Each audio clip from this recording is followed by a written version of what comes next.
வணக்கம். இன்றைய நமது சிறப்பு நேர்காணல்ல மார்க்சிஸ்ட் கம்யூனிஸ்ட் கட்சியின் மாநில செயலாளர் திரு சண்முகம் அவர்கள் நம்மோடு இணைந்திருக்கிறார். அவரிடம் கேட்பதற்கு நிறைய கேள்விகள் இருக்கின்றன. வாங்க பேசலாம். வணக்கம் ஐயா. வணக்கம். தாவேக் அரசு திமுக அதிமுக அல்லாத ஒரு அரசு அமைஞ்சு 17 நாட்கள் ஆகியிருக்கு. நிர்வாக ரீதியாக நிறைய குற்றச்சாட்டுகளை சந்திக்கிறாங்க, புகார்களை சந்திக்கிறாங்க. சட்டம் ஒழுங்கு, இது மாதிரியான மின்வெட்டு, இது மாதிரியான நிறைய பிரச்சனைகளை சந்திக்கிறாங்க. அதனில அமைச்சர்களோட பேட்டிகளும் சர்ச்சையாக மாறுது. எப்படி பார்க்குறீங்க? இல்லை, தமிழக வெற்றி கழகம் அதில் இருக்கக்கூடிய தலைவர்கள் அநேகமாக பெரும்பாலானவர்கள் அரசியலுக்கும் ஆட்சிக்கும் முற்றிலும் புதியவர்கள். அவர்களும் அதற்குரிய பொறுப்பை உணர்ந்து அவர்களுடைய பேச்சுக்கள், உடல் மொழிகள் எல்லாமே அமைத்து கொள்ள வேண்டியது அவர்களுடைய பொறுப்பு. அதனால் அது விமர்சனத்துக்கு உள்ளாகிறது என்பது தவிர்க்க முடியாத ஒன்றாக இருக்கிறது. ஆனால் ஒரு அவகாசம் தேவை என்பதை அனைவருமே ஏற்றுக்கொள்வார்கள் என்று தான் நான் நம்புகிறேன். இந்த மூத்த ஐஏஎஸ் அதிகாரிகள் இருக்காங்க, இப்போ செங்கோட்டையன் மாதிரியான மூத்த அனுபவசாலிகள் தாவேக்கால இருக்கிறாங்க. இப்போ உங்களோட கூட்டணியுமே கூட இருக்குது. இந்த ஆலோசனைகள்லாம் பெற்று தாவேக்கா இன்னும் சிறப்பாக செயல்படலாம் அப்படின்னு நினைக்கிறீங்களா? திமுக இல்லை என்றால் அதிமுக என்று இருந்த ஒரு 50 ஆண்டு கால சரித்திரத்திற்கு ஒரு பின்னடைவு என்பது இந்த தேர்தல் மூலமாக ஏற்பட்டிருக்கிறது. ஆகவே மக்கள் தங்கள் மீது வைத்திருக்கிற நம்பிக்கையை காப்பாற்றி கொள்ள வேண்டும் என்கிற ஆழ்ந்த அக்கறை நிச்சயமாக தமிழக வெற்றி கழகத்துக்கு இருக்கும். அதனால் அவர்கள் நிச்சயமாக கற்றுக்கொள்வார்கள். ஒரு சிறந்த ஆட்சியை தருவதற்கான முயற்சிகளை அவர்கள் நிச்சயமாக மேற்கொள்வார்கள் என்கிற முழு நம்பிக்கை என்பது எனக்கு இருக்கிறது. எல்லாவற்றையும் மாற்றிடுவோம் அப்படிங்கிற முழக்கத்தோடு தான் தாவேக்கா உள்ளே வந்தாங்க, ஆட்சியிலையும் அமர்ந்திருக்கிறாங்க. ஆனால் இப்போ ஒரு அமைச்சரோட பேட்டி அப்படிங்கிறது சினிமா மாதிரி எல்லாத்தையும் பண்ணிட முடியாது அப்படின்னு சொல்கிறாரு. அப்போ இப்போ தான் அவங்க ரியாலிட்டி என்ன அப்படிங்கிறத ஃபேஸ் பண்ணுறாங்க அப்படின்னு எடுத்துக்கலாமா?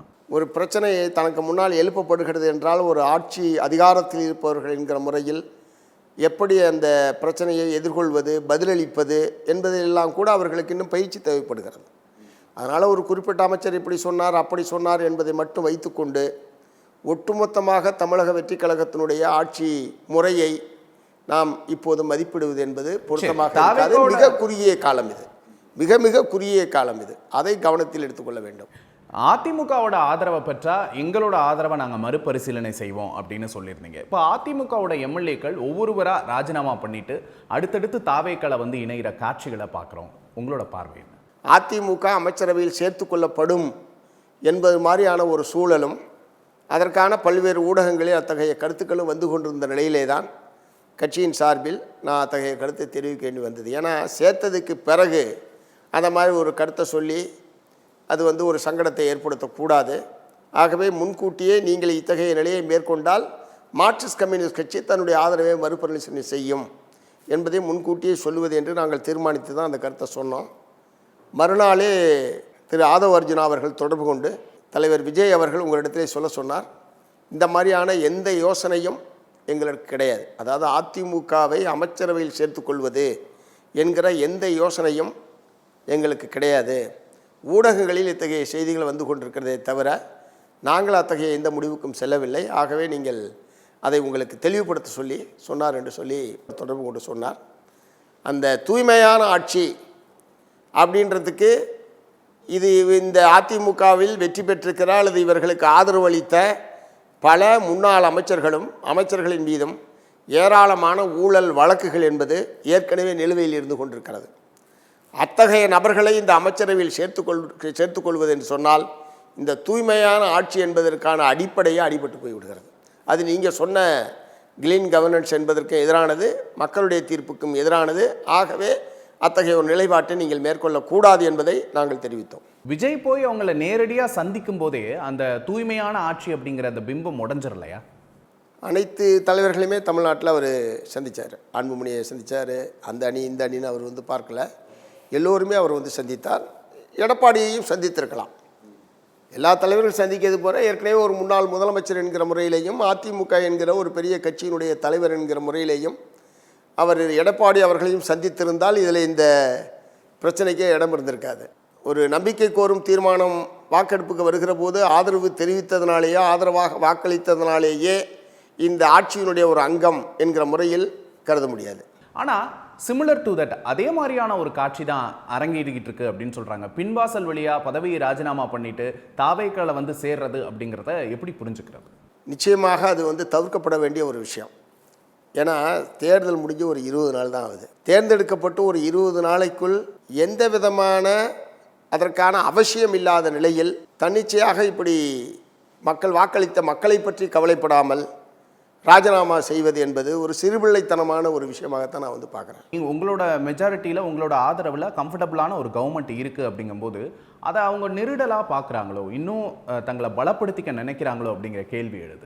இந்திய கம்யூனிஸ்ட் கட்சியாக இருந்தாலும் மார்க்சிஸ்ட் கம்யூனிஸ்ட் கட்சியாக இருந்தாலும் அல்லது விடுதலை சிறுத்தைகளாக இருந்தாலும் இவர்களுக்கெல்லாம் அவர்கள் எழுத்துப்பூர்வமாக கடிதம் கொடுத்து ஆட்சி அமைப்பதற்கு உங்களுடைய ஆதரவு தேவை என்று அவர்கள் கேட்டுக்கொண்டார்கள். தலைவர்கள் நேரடியாக வந்து எங்களிடம் வேண்டுகோள் விடுத்தார்கள். அவர்கள் கேட்டுக்கொண்ட அடிப்படையில் இந்த ஆதரவை நாங்கள் வழங்கியிருக்கிறோம்.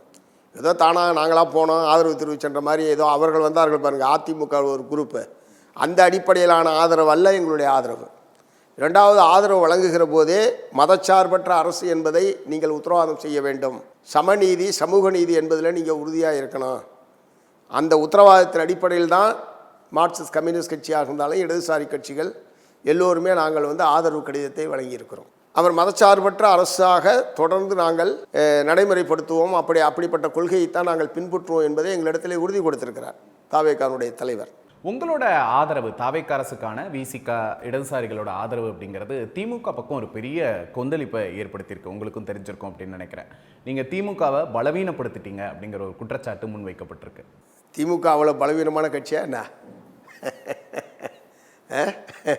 அது ஒரு நீண்ட பாரம்பரியமும் தமிழ்நாட்டு அரசியலில் மிக நீண்ட பாரம்பரியமும் ஒரு வலுவான இன்றைக்கும் ஒரு வலுவான கட்சியாகத்தான் ஒரு நல்ல அடிப்படை கட்டமைப்பு வசதிகளையும் சிறந்த ஊழியர்களையும் தலைவர்களையும் கொண்டிருக்கிற இயக்கம் அது.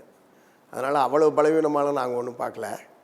தமிழ்நாட்டு நலன் சார்ந்த மாநில உரிமைகள் சம்பந்தப்பட்ட பிரச்சனைகள், மதச்சார்பின்மை போன்ற விஷயங்கள் அல்லது ஒன்றிய பிஜேபி அரசாங்கம் தமிழ்நாட்டுக்கு விரோதமான நடவடிக்கைகளை மேற்கொள்ளுகிற போது திமுகவோடு பிரச்சனைகளின் அடிப்படையில் எங்களுடைய உறவு தொடரும் என்பதை ஏற்கனவே நாங்கள் தெளிவுபடுத்தியிருக்கிறோம். இந்திய கம்யூனிஸ்ட் கட்சியும் மார்க்சிஸ்ட் கம்யூனிஸ்ட் கட்சியும் ஏற்கனவே தெளிவுபடுத்தியிருக்கிறோம். அதை அவர்கள் புரிந்து கொண்டிருக்கிறார்கள் என்று தான் நான் கருதுகிறேன். அதனால் எங்களுக்கு அவங்களுக்கு அதில் ஒன்றும் இந்த சூழல் தான் தீர்மானிக்கிறது.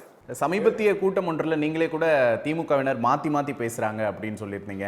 முதலமைச்சரை சந்திச்சப்போ என்ன நடந்தது அப்படின்னு பேசியிருந்தீங்க. இவ்வளவு காட்டமான விமர்சனங்கள் தேவையா அப்படிங்கிறதான் கேள்வி. திமுக சைட்லேருந்து இவ்வளவு காட்டமான விமர்சனங்கள் வருது, ராசா போன்றவர் விமர்சிக்கிறாங்க. நீங்கள் சிம்பிளாக சொல்கிறீங்க அரசியல் சூழல் தான் எங்களோட முடிவுக்கு காரணம் அப்படின்னு. அதை அவங்க லைட்டாக எடுத்துக்கலையா? தேர்தல் முடிந்த 5ஆம் தேதி காலை நாங்கள் முன்னாள் முதலமைச்சரை சந்தித்தோம். ஒன்று, அவர் கொளத்தூரில் தோற்றது என்பது அநேகமாக தமிழ்நாட்டில் எவராலுமே ஏற்றுக்கொள்ள முடியவில்லை. ஸோ அந்த அடிப்படையில் நாங்கள் அனைவரும் சேர்ந்து சென்று அவருக்கு ஒரு ஆறுதல் தெரிவிப்பது என்கிற முறையில் தான் நாங்கள் வந்து போனோம். அன்றைக்கு அவர் எங்களிடத்தில் தெரிவித்தது முதல் நாள் மாலையே, அதாவது 4ஆம் தேதி மாலையே இது சம்பந்தமாக எங்களுடைய நிலைப்பாடு என்ன என்பதை நான் பகிரங்கமாக அறிவித்திருக்கிறேன்.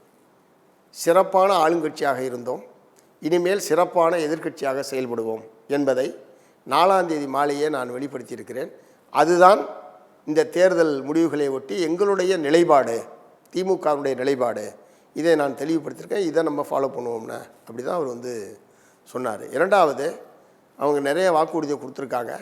ஆனால் அதை பூரா அவரால் நிறைவேற்ற முடியுமா இல்லையா என்றதெல்லாம் போக போகத்தான் பார்க்கணும். அதனால் எப்படினாலும் ஒரு புதிய அரசு என்கிற முறையில் ஒரு 6 மாத காலம் நாம் அவகாசம் கொடுக்க வேண்டும். அதற்கு பிறகு அவர்களுடைய நடவடிக்கையை பொறுத்து நம்முடைய எதிர்ப்பை நாம் தெரிவிக்கலாம் என்கிற முறையில் தான் முதலமைச்சரோடு எங்களுடைய உரையாடல் என்பது இருந்தது. ஆனால் இப்போது நீங்கள் சொன்னது மாதிரி மிக கடுமையான விமர்சனங்களையும் குற்றச்சாட்டுகளையும் ஆட்சி அமைத்து ஒரு 10 நாட்களுக்குள் தொடர்ந்து அவர்கள் எழுப்பிக் கொண்டிருக்கிறார்கள் என்கிற முறையிலே தான் முதலமைச்சர் சொன்னதற்கும் இப்போது அவர்களுடைய பல்வேறு தரப்பினர், அந்த திமுகவை சார்ந்த பல்வேறு தரப்பிலிருந்து வரக்கூடிய முன்வைக்கக்கூடிய குற்றச்சாட்டுகளும் விமர்சனங்களும் கடுமையாக இருக்கிறது என்கிற முறையில் தான் அவர் தலைவர் சொன்னதுக்கு மாறாக இவர்கள் பேசுகிறார்கள், வெளிப்படுத்துகிறார்கள் என்பதை நான் தெரிவிச்சிருக்கேன். ராசாவோட விமர்சனத்தை எப்படி பார்க்குறீங்க? ரொம்ப மோசமான விமர்சனம். அதுவும் அவர் ஒரு நீண்ட மத்திய அமைச்சராக இருந்திருக்கிறார், நாடாளுமன்ற உறுப்பினராக பணியாற்றியிருக்கிறார், பல்வேறு முக்கிய பொறுப்புகளில் திராவிட முன்னேற்ற கழகத்தினுடைய துணை பொதுச் செயலாளர் போன்ற பல்வேறு முக்கியமான பொறுப்புகளில் இருக்கிறார். அவரை போன்றவர்கள் இத்தகைய உதாரணத்தை சொல்லி கருத்துக்களை வெளியிடுவது என்பது வன்மையான கண்டனத்துக்குரியது. திரு ராஜா அவர்கள் இந்த மாதிரியான மோசமான வார்த்தையை பயன்படுத்தி விமர்சித்ததற்காக தமிழ்நாட்டு மக்களிடம் அவர் மன்னிப்பு கேட்க வேண்டும். அவர் அந்த பதிவை நீக்கிவிட்டதன் காரணமாகவே அது சரியாகிவிட்டது என்கிற முறையில் எடுத்துக்கொள்ள முடியாது. ஒரு அரசியல் கட்சி இன்னொரு ஆட்சியோடு அப்போ இருக்கிற அரசியல் சூழலில் அரசியல் தேவையிலிருந்து உடன்பாடு வைத்துக் கொள்கிறார்கள். அது எப்படி கணவன் மனைவி உறவோடு சம்மந்தப்பட்டதாக எப்படி இருக்க முடியும்? அந்த ஒப்பீடு ரொம்ப தவறானது. அவர் பயன்படுத்திய வார்த்தைகளும் ரொம்ப கொச்சைத்தனமானதும் கண்டிக்கத்தக்கதுமாகும். தாவேகாவுக்கு ஆதரவு கொடுத்துட்டீங்க. இன்னும் சொல்லப்போனால் விசிகாவும் ஐயுஎம்எலும் அமைச்சரவையிலேயே இடம் பெற்றுட்டாங்க. ஒரு பக்கம் திமுக விட்டு கொஞ்சம் தள்ளி வந்துட்டீங்க அப்படின்னே பார்க்கலாம். இருப்பினும் நீங்கள் திருமாவளவன் போன்றவர்கள்லாம் தொடர்ந்து விளக்கங்களை கொடுக்குறீங்க. திருமாவளவன் நேற்று கூட ஒரு வீடியோ வெளியிட்டிருக்கிறாரு. திமுகவை திருப்திப்படுத்துறதுலேயே உங்களோட கவனம் இன்னமும் இருக்குது அப்படிங்கிற ஒரு விமர்சனம் இருக்குது. எப்படி பார்க்குறீங்க? திமுகவை திருப்திப்படுத்த வேண்டிய அவசியம் எங்களுக்கு என்ன இருக்கு? நாங்கள் என்ற அடிப்படையில் தாவேகாவுக்கு ஆதரவு அளித்திருக்கிறோம் அப்படின்றத தெளிவுபடுத்தியாச்சு. அது திமுகவோட கேட்டுக்கிட்டோ திமுக சொல்கிற அடிப்படையிலான பிரச்சனையும் இதில் இல்லையே.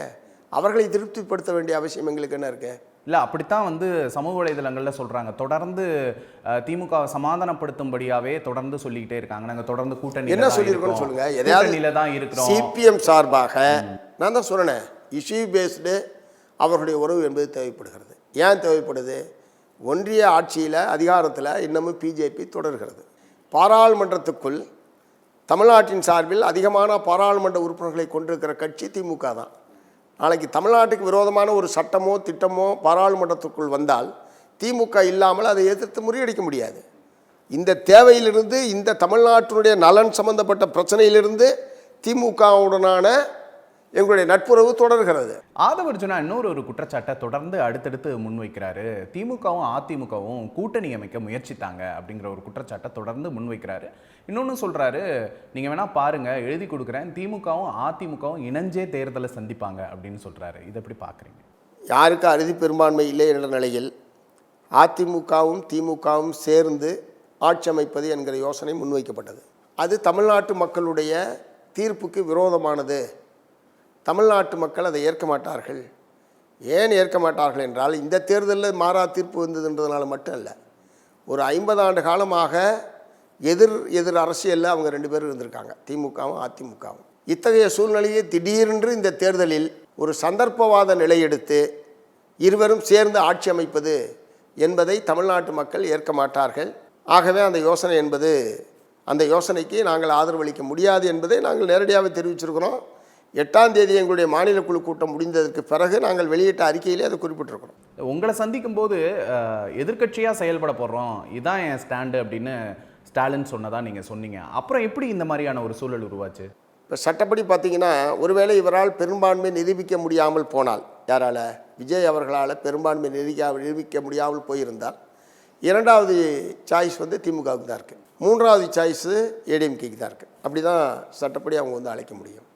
ஒருவேளை இவரால் இப்படி ஒரு நிலைமை ஏற்பட்டால் பயன்படுத்தலான்ற முறையில் அவங்க யோசிச்சிருக்கலாம். பட்டு திரு ஸ்டாலின் அவர்கள் எங்களிடம் தெரிவித்தது அதுதான், 5ஆம் தேதி தெரிவித்தது. ஆனால் விஜய் ஆட்சிக்கு வரக்கூடாதுங்கிற நோக்கம் இல்லை, விஜயால் வர முடியல அப்படின்னா நம்ம வரலாம் அப்படிங்கிறதானா? இல்லை, திரு ஸ்டாலின் அவர்களுடைய கருத்து தான் ஒட்டுமொத்த திமுக தலைவர்கள் அனைவருடைய கருத்து என்ற முறையில் நம்ம எடுத்துக்க முடியாது. என்ன சொல்கிறீங்க? அவர் தான் தலைவர். அவர் தான் தலைவர். பட் என்ன ஓட்டங்கள், கருத்துக்கள், ஒரு வாய்ப்பு கிடைச்சா இப்படி ஒன்று அமைக்க முடியுமா என்பதெல்லாம் மற்ற தலைவர்களும் இருந்து கூட அத்தகைய யோசனைகள் வந்திருக்கலாம். அவர் முடிவை தாண்டி ஒரு முடிவை திணிக்கக்கூடிய வலிமை திமுக யாருக்கு இருக்கு? இல்லை, யாருன்னு ஒரு நபரை சொல்லுறேன். இப்படி ஒரு வாய்ப்பு கிடைத்தால் பயன்படுத்தலாம் என்கிற முறையில் பலரும் யோசிச்சிருக்கலாம். ஸோ அதனால தான் எங்களிடம் அது சம்பந்தமான ஒரு கலந்த ஆலோசனையை அவர்கள் மேற்கொண்டார்கள். ஏற்க முடியாது என்று தெரிவித்து விட்டோம். இப்போது தாவேகாவோட உங்களோட எதிர்கால பயணம் எப்படி இருக்க போகுது? ஏன்னா அடுத்து இடைத்தேர்தல் வரப்போகுது, உள்ளாட்சி தேர்தல் வரும், நாடாளுமன்ற தேர்தல், தொடர்ந்து காங்கிரஸ் அவங்களோட நிலையை கிளியராக சொல்லிட்டாங்க. அடுத்து வர தேர்தல்கள்லையும் தாவேகாவோட கூட்டணி இருக்கும் அப்படின்னு. உங்களோட நிலைப்பாடு என்ன? இந்த ஆட்சி அமைப்பதற்கு ஆதரவு என்கிற எல்லைக்குள் தான் நின்று எங்களுடைய பயணம் என்பது இப்போது இருக்கிறது. இடைத்தேர்தலில் என்ன முடிவுகள் மேற்கொள்வது சம்பந்தமாக இனிமேல் தான் பேசணும். எங்களுடைய மாநில குழு கூட்டம் வரக்கூடிய ஜூன் 9, 10 2 நாட்கள் குற்றாலத்தில் நடைபெற இருக்கிறது. எங்களுடைய அகில இந்திய பொதுச் செயலாளர் உட்பட அந்த கூட்டத்தில் கலந்து கொள்ள இருக்கிறார். ஏன்னா எப்போ வேணுமானாலும் தேர்தல் அறிவிக்கப்படலாம் என்கிற நிலையில் அந்த கூட்டத்தில் நாங்கள் பேசி எங்களுடைய முடிவை மேற்கொள்வோம். அன்புமணி ஒரு கருத்தை தெரிவிச்சிருக்கிறாரு, எதிர்க்கட்சிகள் எல்லாரும் சேர்ந்து ஒரு பொது வேட்பாளரை நிறுத்தணும் அப்படின்னு ஒரு கருத்தை தெரிவிச்சிருக்கிறார். இன்னொரு பக்கம் திமுக அதிமுகவுமே இந்த தொகுதிகளை சரிசமமாக பிரிச்சுக்கிட்டு போட்டி போடலாம் அப்படிங்கிற மாதிரி ஒரு முடிவில் இருக்கிறதா தகவல்கள் பரவலாக பேசப்படுது. இதெல்லாம் எப்படி பார்க்குறீங்க? ரொம்ப மோசமானது. பொது வேட்பாளர்ன்றது எந்த அடிப்படையில்? கொள்கை அடிப்படையில் தான் வந்து வேட்பாளர் நிறுத்தப்பட முடியுமே தவிர, பொது வேட்பாளர் என்ற பேரில் என்ன நோக்கத்துக்கு இப்போ பொது வேட்பாளர் நிறுத்தப்படணும்? அதனுடைய நோக்கம் என்னன்னு நான் கேட்குறேன். குதிரை பேரத்தில் ஈடுபடுது அப்படிங்கிற ஒரு குற்றச்சாட்டை முன் வச்சு இப்படி குதிரை பேரத்தில் ஈடுபட்டு இந்த தொகுதிகள் காலியா இருக்கு, அதனால நம்ம எல்லாரும் ஒன்றிணையணும். அதாவது சார், தமிழ்நாட்டை பொறுத்த வரைக்கும் திமுகவாக இருந்தாலும் அதிமுகவாக இருந்தாலும் 2 ஆட்சி காலத்துலேயுமே 2 பக்கத்திலிருந்தும் எம்எல்ஏக்கள் போகிறது, வர்றது, சேர்றது, விலகிறது, இதெல்லாம் இயல்பாக நடந்துகிட்டு இருக்கிற ஒரு விஷயம். ஏதோ இப்போ தான் அதிசயமாக தாவேக்கா வந்து அங்கேருந்து ஆளை சேர்த்துக்கிட்டு இருக்கான்ற மாதிரி. ஆனால் தாவேக்கா பண்ணுறது புதிதில்லை அப்படிங்கிறீங்க. தமிழ்நாட்டில் இது எல்லா ஆட்சி காலத்திலும் நடந்திருக்கு. அந்த கட்சியிலேருந்து இங்கே வர்றது, இந்த கட்சியிலேருந்து அங்கே போகிறதும் என்பது எந்த ஆட்சி காலத்தில் நடக்காமல் இருந்திருக்கு? எந்த ஆட்சி காலத்தில் நடக்காமல் இருந்திருக்குன்னு கேட்குறேன். மற்றவங்க செய்யும் போதெல்லாம் அதெல்லாம் மறந்துட்டு இப்போ இருக்கிறத மட்டும் பேசிகிட்டு இருக்காங்க. அவங்க ராஜினாமா பண்ணிட்டாங்க, எம்எல்ஏ கிடையாது, 6 மாதத்தில் தேர்தல் வரப்போகுது. 6 மாதத்துக்குள்ள இன்னும் எவ்வளோ காலங்கள் இருக்குது? எதுக்கு இப்படி அவசரப்பண்ணுன்றதான் என்னுடைய கேள்வியை தவிர, இது ஒன்று கட்சி மாறி வருவது என்பது புதிதல்ல. 2 கட்சிக்குமே, திமுகவுக்கும் சரி அதிமுகவுக்கும் சரி. இல்லை, கட்சி மாறுவது புதிதல்ல. எம்எல்ஏவா வந்து ராஜினாமா பண்ணி அப்படி செய்கிறதா நமக்கு வந்து ஆச்சரியத்தை கொடுக்கும். இதுவும் நடந்திருக்கு. எம்எல்ஏக்களாக இருந்து இங்கே வந்து சேர்ந்து கட்சி தாவல் தடை சட்டம் பாயின்னு சொல்லி ராஜினாமா பண்ணி இடைத்தேர்தலில் போட்டிட்டு திரும்ப ஜெயிச்சிருக்காங்க. திமுகலையும் நடந்திருக்கு, அதிமுகலையும் நடந்திருக்கு. திமுக தலைவர் ஸ்டாலினுக்கு நிறைய ஆலோசனைகளையும் யோசனைகளையும் சொல்லிங்க. அடிக்கடி அவரை நீங்கள் அண்ணா அறிவாலயத்தில் சந்திப்பீங்க. அவரே கூட உங்களோட அனைத்து கட்சி கூட்டம் அப்படிங்கிற மாதிரியான கூட்டங்கள்லாம் நடத்துவார். விஜய் நீங்கள் அப்படி அணுக முடியுதா? விஜய்க்கு ஆலோசனைகள் எல்லாம் சொல்ல முடியுதா? மக்களுக்கு ஒரு முக்கியமான பிரச்சனை இருக்குது, இது வந்து முதலமைச்சருடைய கவனத்துக்கு கொண்டு போய் தான் தீர்க்கப்பட வேண்டும் என்று சொன்னால் நிச்சயமாக நாங்கள் வந்து அணுகுவோம். முதல்ல அவங்க நல்லா ஸ்ட்ராங்காக உட்காரட்டோம். அதுக்குள்ள முதல்ல ஸ்ட்ராங்காக உட்காந்து என்னதான் இருக்குது, நிர்வாகம் என்ன, நிதி நிலைமை என்ன, வேறு என்ன செய்ய போகிறாங்க, இன்னும் பட்ஜெட்டுக்கான இது இருக்குது. நானே கூட சொல்லியிருக்கேன், பட்ஜெட் சம்மந்தமாக இந்த அனைத்து அமைப்புகள், அரசியல் கட்சிகள், இவர்களுடைய கருத்துக்களை, விவசாயிகள், தொழிலாளர்கள், தொழில் முதலீட்டாளர்கள் அனைவருடைய கருத்துக்களையும் நீங்கள் கேட்டு தமிழ்நாடு அரசுடைய நடவடிக்கைகள் இப்படி அரசியல் ரீதியாகவும் நிர்வாக ரீதியாகவும் சட்ட ரீதியாகவும் விழிப்போடு இருந்து இந்த உரிமையை பாதுகாப்பது என்பது ரொம்ப ரொம்ப முக்கியமானது. உங்களோட நேரத்திற்கு மிக்க நன்றி. நன்றி.